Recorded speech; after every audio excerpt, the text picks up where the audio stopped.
माझा हात पकडला आणि त्यावर चुंबन केले. माझी धडधड वाढायला लागली. ते म्हणाले, सुहानी बेटा, ते जेवण आहे तुझ्यामध्ये. मी लाजले आणि त्यांच्यापासून दूर पळायला लागले. पण त्यांनी माझा हात पक्का धरून ठेवला आणि त्यांनी स्वतःकडे ओढलम आणि त्यांच्यापासून दूर पळायला लागले. पण त्यांनी माझा हात पक्का धरून ठेवला आणि त्यांनी स्वतःकडे ओढलम आणि माझे हात त्यांनी आपल्या मानेवर ठेवले. मी एकदम त्यांच्या शरीराला जाऊन लगडले. त्यांनी माझ्या कमरेला पकडले आणि घट्ट आलिंगन दिले. मी माझा चेहरा त्यांच्या छातीत लपवला.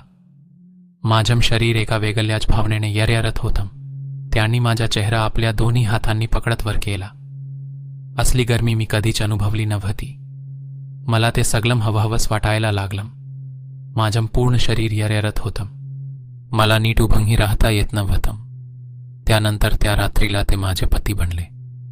त्यांनी ते सर्व केलं माझ्यासोबत.